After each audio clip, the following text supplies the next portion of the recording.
place, l'assouplissement des mesures et le manque de transparence dans l'attribution des marchés du transport sème le doute et la confusion et entame également l'union sacrée autour du chef de l'État, selon l'analyste politique Momar Diong, qui évalue, alors que le Sénégal est à 4155 cas positifs, dont 30 communautaires enregistrés ce vendredi entre Dakar, Thiès, Touba et Mbacké. Pour les fonds alloués au secteur du tourisme à Saint-Louis, le chef du service régional du tourisme réagit suite à la sortie récente de l'intersyndicale de la FGTSB et de la Synthèse FC. Il précise que les fonds sont disponibles au niveau de la BNDE. Appel à l'action contre la perte d'espèces et la dégradation de la nature à l'occasion de la journée mondiale de l'environnement ce 5 juin, journée saisie par la Jeune Chambre Sénégal pour lancer officiellement une campagne pour sensibiliser sur le réchauffement climatique. Saisie d'une importante quantité de chanvre indien, la gendarmerie a opéré sur l'axe Mbour-Sandiara. Info Éco avec Rapsa Elimanouane complète ce journal mis en onde par Alune Badara Sosé. Sud FM, l'info, c'est Bonsoir à tous. Gestion de la Covid-19, la riposte était très bien partie avec l'union sacrée autour du chef de l'État, mais en cours de route, des failles ont été notées. Les structures mises en place, l'assouplissement des mesures et le manque de transparence dans l'attribution de certains marchés dans le secteur du transport ont semé le doute et sérieusement entamé l'union sacrée autour du président. C'est selon l'analyste politique Momar Diong qui évalue, on l'écoute au micro de El Hadj Malick Ndiaye. Vous avez tout à fait raison. Il y a eu quand même, dès l'apparition de la maladie, une union sacrée autour du président de la République. C'est ainsi que l'opposition n'a pas hésité à lui voter une loi d'habilitation et a approuvé quasi unanimement son programme de 1000 milliards. Il y a aussi qu'au-delà des partis politiques, les forces vives de la nation étaient tous rangés derrière le président de la République. Donc vraiment au début, il y avait cette union sacrée. La riposte contre la maladie était très bien partie, mais ça a très vite faillité. À commencer par le président de la République lui-même. Parce qu'en lieu et place du comité national de pilotage qu'il avait promis pour conduire les opérations, il a préféré mettre en place un simple comité de suivi et après avoir lancé l'opération. Je crois que cela n'était pas du goût de tout le monde, surtout du côté de l'opposition. La deuxième chose, c'est qu'il y a eu cette opacité autour de l'attribution des marchés, du transport et de l'achat des denrées alimentaires qui étaient destinées à être distribuées aux populations. Mais il y a également ce qu'on a remarqué, au sein même du corps médical avec ces tentatives de musellement du professeur Seydi et la polémique qu'il y a eu entre lui et le ministère. Mais ce qui a le plus chahuté, la riposte qui était très bien partie, c'est surtout le message à la nation, le 11 mai du chef de l'État, quand il a annoncé les premières mesures d'assouplissement. Je crois que cela a conduit quand même à un relâchement chez les Sénégalais. Quand il a dit qu'il fallait apprendre à vivre avec le virus, les gens l'ont compris comme un message du président de la République indiquant qu'on pouvait maintenant baisser la garde. Et malheureusement, c'est tout cela qui a contribué à faire s'effriter l'union sacrée autour du président de la République et à conduire une bonne frange des populations à un relâchement alors que la maladie ne cessait d'augmenter. Assouplissement des mesures barrières et les mesures restrictives contre le coronavirus, reprise du transport interurbain, réouverture des restaurants, salles de sport, entre autres. Des Sénégalais interrogés apprécient ce retour progressif à une vie normale puisque beaucoup de pays procèdent au déconfinement. Mais pour le moment, il ne faut surtout pas aller vers un relâchement car le virus est encore au Sénégal. Il faut respecter donc les mesures barrières. C'est dans ce reportage signé Fatoumata Diallo.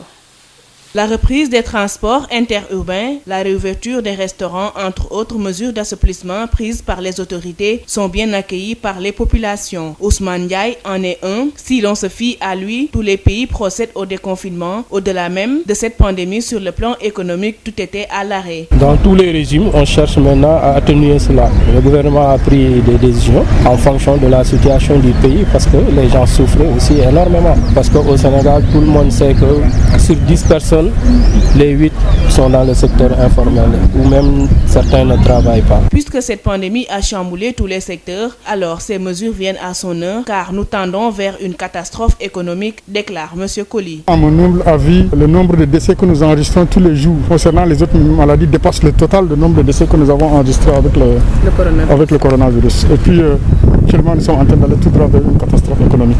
Donc je pense qu'il est temps d'arrêter et d'accepter de changer le cadre du risque, d'accepter le risque coronavirus au détriment des autres risques.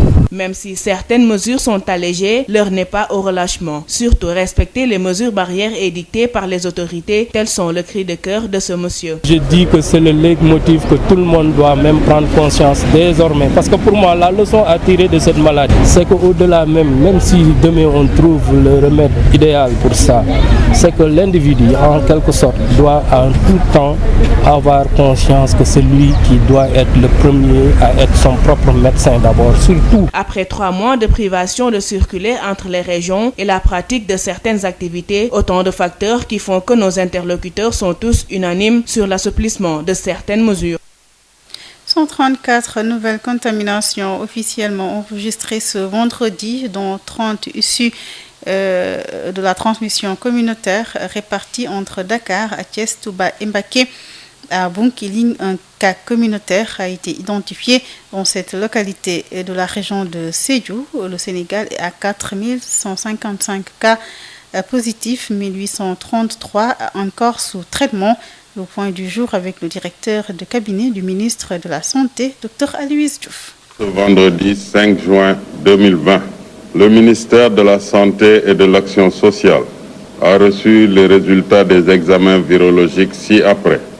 Sur 1700 tests réalisés, 134 sont revenus positifs, soit un taux de positivité de 7,88% et des cas positifs qui sont répartis comme suit. 104 contacts suivis par nos services, 30 cas issus de la transmission communautaire, répartis entre Touba 6 cas, Popenguine 4 cas, Parcelles Assainies 3 cas, Guédiawaye 3 cas, Malika 2 cas, Cité Keur Khadim 1 cas, HLM Grand Yoff 1 cas, Ben Tali 1 cas, Pikine 1 cas, Anne 1 cas, Wakam 1 cas, Dieuppeul 1 cas, Keur Mbaye Fall 1 cas, Rufisque 1 cas, Thiès 1 cas, Bounkiling 1 cas et enfin Mbacké 1 cas. 114 patients hospitalisés ont été contrôlés négatifs et déclarés guéris. 15 cas graves sont pris en charge dans les services de réanimation. L'état de santé des patients hospitalisés est stable. À ce jour, 4155 cas ont été déclarés positifs, dont 2276 guéris, 45 décédés et donc 1833 sous traitement. Le ministère de la Santé et de l'Action sociale exhorte les populations à se mobiliser davantage au sein des communautés pour un respect strict des mesures de prévention individuelle et collective. La région de Sédhiou a enregistré 6 nouvelles infections. Ces cas donc sont tous dans le département de Bounkiling. Il s'agit de 3 élèves, 2 enseignants et un boutiquier. Retenez que pour la région de Sédhiou, donc, 101 cas ont été guéris et 8 sont encore sous traitement. Plus de détails avec Moussa Trane. Le département de Bounkiling, jusqu'ici épargné de la Covid-19, vient d'enregistrer 6 cas de contamination. Il s'agit de 3 élèves, 2 enseignants et d'un boutiquier, a informé la région médicale de Sédhiou ce vendredi à milieu de matinée, ce qui porte à 109 cas positifs dans la région de Sédhiou depuis le début de l'infection virale. Toutefois, la promptitude et l'efficacité dans la prise en charge des cas déclarés positifs ont produit des résultats probants. À ce jour, 101 cas guéris sont sortis des sites de traitement et présentement, seuls 8 sont sous traitement, y compris les 6 nouvelles infections. Aucun détail n'est disponible sur l'origine et la nature des 6 cas de Covid-19 enregistrés dans le département de Bounkiling. Selon certaines sources proches du milieu de la santé, l'option d'un dépistage massif et volontaire se précise pour les élèves et enseignants nouvellement revenus à leur lieu de service. Reste à retracer et identifier les cas contacts qui se rattacheraient à ces nouvelles infections pour éviter toute propagation de la maladie dans la région. Sur les 3 départements que compte la région de Sédhiou, seul Goudomp résiste encore à la pénétration du nouveau coronavirus et les professionnels de la santé, tout comme les membres des comités de gestion des épidémies, exhortent les populations à la vigilance, notamment au respect des mesures barrières. Un défi qui se complique de plus en plus avec la reprise du trafic routier caractérisé par les contacts entre usagers et prestataires. Moussa Dramé, Sédhiou, Sud FM. Moussa Dramé, nous parlons des fonds alloués au secteur du tourisme affecté par la pandémie à Saint-Louis. Le chef du service régional du tourisme réagit suite à la sortie de l'intersyndicale de la FGTSFB et de la CNTS-FC. Il précise que les fonds sont disponibles au niveau de la BNDE, mais ces fonds sont destinés au paiement des salaires des travailleurs et également destinés également aux charges fixes. On écoute Yves Tendeng. La récente sortie des syndicalistes sur la question du fonds de crédit alloué au tourisme met mal à l'aise le régional du secteur à Saint-Louis qui nie l'information selon laquelle les hôteliers de la région n'auraient pas reçu leur crédit. Ousmane Dione. Voilà, je m'inscris en faux contre ces allégations-là des syndicalistes pour la bonne et simple raison que moi je me suis entretenu avec le chef d'agence de la BNDE la veille. Le vendredi déjà, la mise en place des fonds était effective pour ceux qui ont été financés. 17 hôtels pour le premier jet, 2 restaurants et 2 agences de voyage. Leurs fonds étaient disponibles au niveau de la BNDE. Et l'homme de clarifier sur ce sujet. D'abord, le mardi matin, il y a des hôteliers, des employeurs qui s'étaient présentés avec un chèque pour devancer le chef d'agence pour retirer tout leur argent. Heureusement que le chef d'agence soit muni de toutes les garanties pour bloquer ces comptes-là. Parce qu'il y a certains hôteliers qui voulaient en faire également un détournement d'objectifs. C'est ça le problème. Également, c'est vrai, il y a certains qui n'ont pas encore reçu parce que tout simplement, leur dossier, il y a des réserves à lever. Il en a aussi profité pour apporter des précisions par rapport à ce fonds de crédit. Les fonds étaient destinés uniquement pour les BFR, c'est-à-dire les besoins en fonds de roulement, pour le paiement des salaires et le paiement des charges fixes, c'est-à-dire eau, électricité et téléphone. Même pour ça, il leur a demandé des justifications. Parce que l'État également ne veut pas donner l'argent comme ça aux employeurs ou bien aux bénéficiaires pour qu'ils en fassent également un détournement d'objectifs. Parce que l'objectif est bien défini et bien clair. Je crois que pour éviter une tension sociale, c'est pour payer des salaires et pour payer les charges fixes, pour les accompagner le temps que disparaisse la Covid-19. Il se réjouit toutefois que les acteurs de son secteur aient été accompagnés par l'État afin de faire face à la Covid-19. Saint-Louis, Yves Tendeng, Sud FM. Sud FM. Ce vendredi, journée mondiale de l'environnement sur la biodiversité, un appel à l'action pour lutter contre la perte accélérée de certaines espèces, mais également la dégradation de la nature. Une journée mise à profit par la Jeune Chambre sénégalaise pour lancer officiellement à travers la plateforme Google Meet la campagne intitulée Ikrine AME, une campagne pour sensibiliser sur le réchauffement climatique.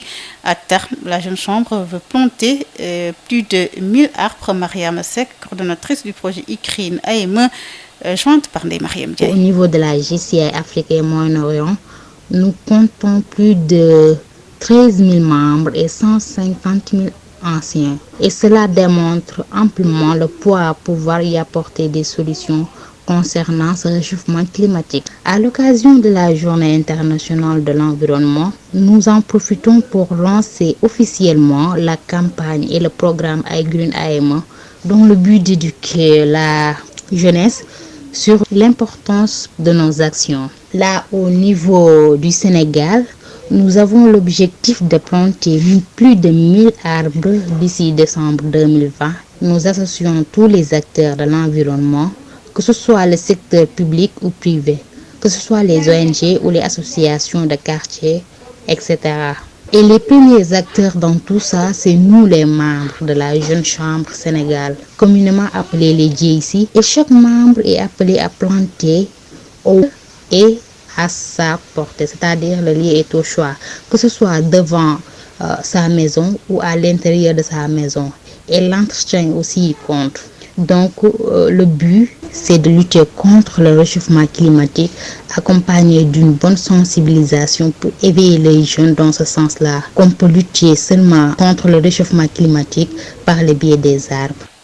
Mariama Seck, coordonnatrice du projet ICRIN AME, était avec Mame Diarra Da Silva. Le ministère de l'Environnement et du Développement durable devrait activer le processus de la mise en place du Code de la biodiversité tout en intégrant la notion d'APAC, aire du patrimoine communautaire dans la nomenclature des aires protégées du Sénégal. C'est la conviction du président du consortium des APAC du Sénégal qui exprime ainsi son engagement dans la conservation de la biodiversité.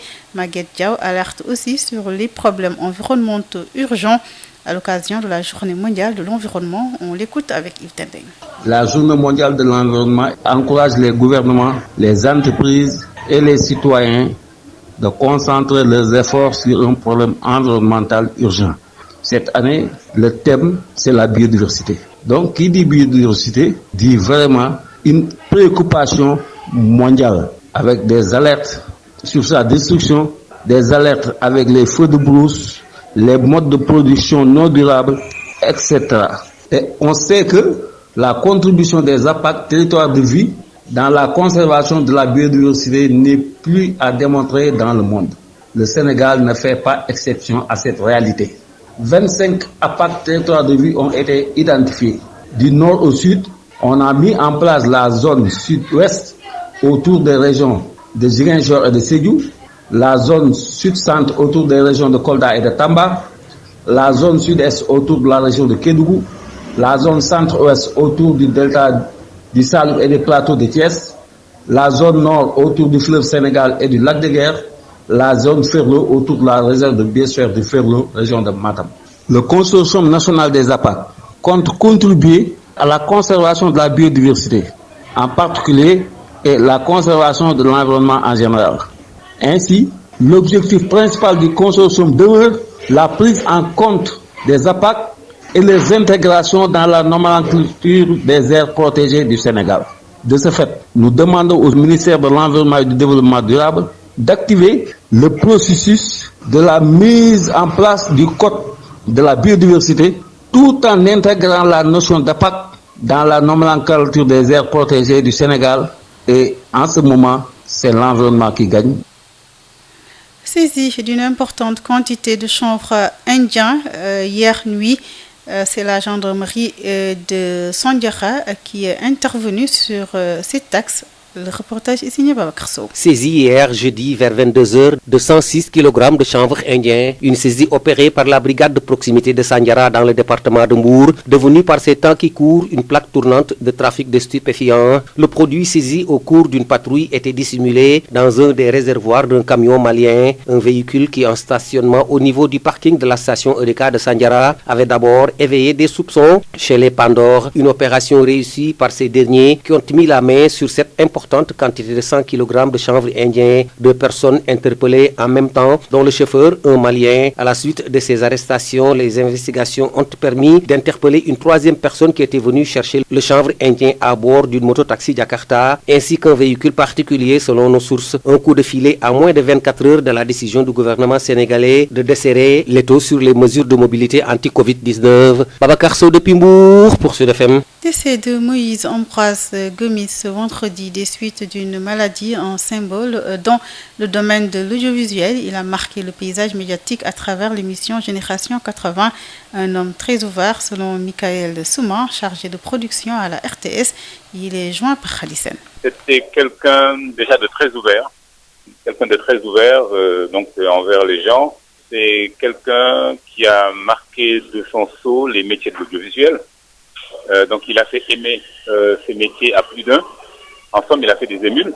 Voilà, je pense qu'il a marqué véritablement le paysage audiovisuel au Sénégal à travers ses émissions, notamment la plus connue, Génération 80, qui, il faut le dire, a fait la promotion de pas mal d'artistes. Donc il était également très connu dans le domaine de l'événementiel, à travers, n'est-ce pas, ces différentes organisations, Miss Sénégal par exemple, et bien d'autres. Donc je pense que c'était donc un symbole dans le domaine de l'audiovisuel en fait. Moïse Ambroise Gomis donc sera enterré demain samedi à Dakar au cimetière musulman de Yoff. La levée du corps est prévue à la mosquée de Sikap Karak. Tout de suite info écho avec Rapsa Eliman Ban. La BICIS, Banque internationale pour le commerce et l'industrie du Sénégal, la BICIS, la banque Le Monde qui change, vous offre le journal de l'économie.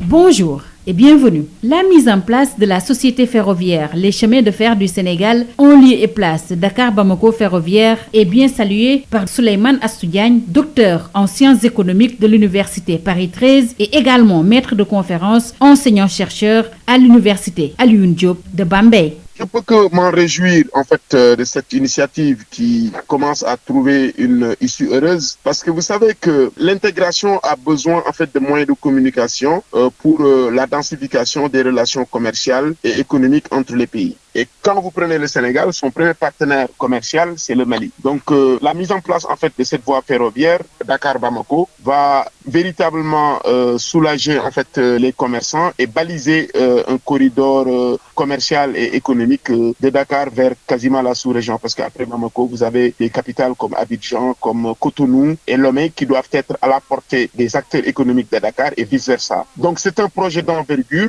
qui est extrêmement important pour le dynamisme économique dans la région, parce qu'il faut savoir, sans intégration, la croissance dans nos pays risque d'être vraiment molle. Professeur, pouvez-vous revenir sur le rôle dans l'économie des transports, notamment celui ferroviaire?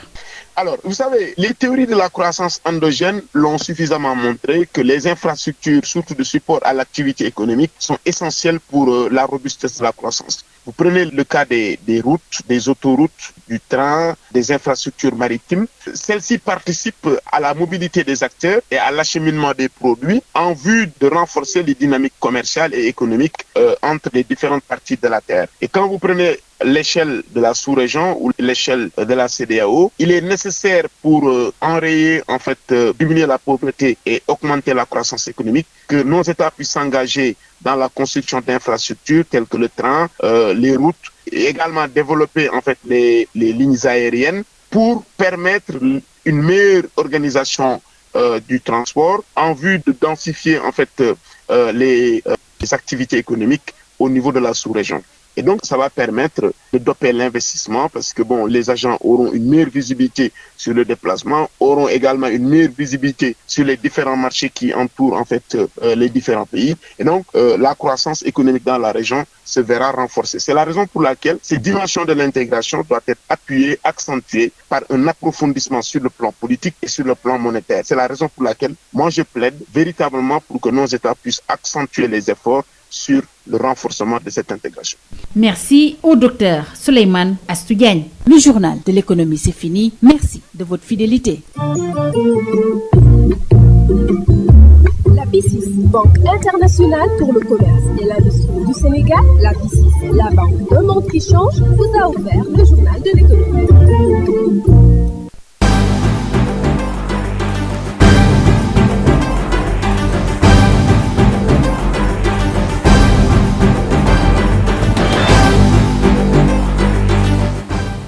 Des failles dans la gestion de la Covid-19, les structures mises en place, l'assouplissement des mesures et le manque de transparence dans l'attribution du marché dans le secteur du transport sèment le doute et entament sérieusement l'union sacrée autour du chef de l'État, selon l'analyste politique Momar Dione, qui a évalué, alors que le Sénégal est à 4155 cas positifs, dont 30 communautaires enregistrés ce vendredi entre Dakar, Thiès, Touba et Mbacké pour les fonds alloués au secteur du tourisme à Saint-Louis.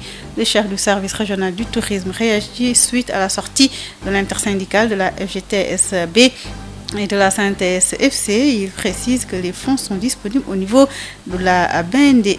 Appel à l'action contre la perte de certaines espèces et la dégradation de la nature à l'occasion de la Journée mondiale de l'environnement ce 5 juin, journée saisie par la Jeune Chambre Sénégal pour lancer officiellement une campagne pour sensibiliser sur le réchauffement climatique. Saisie d'une importante quantité de drogue, la gendarmerie a opéré sur l'axe Mbour-Sandiara. Info écho avec Rapsa Elimanouane a mis fin à cette édition mise en onde par Alioune Badara Socé à la présentation des Hadi Diop.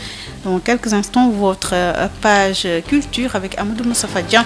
Ensuite, votre chronique sur l'éducation. Merci de nous rester fidèles.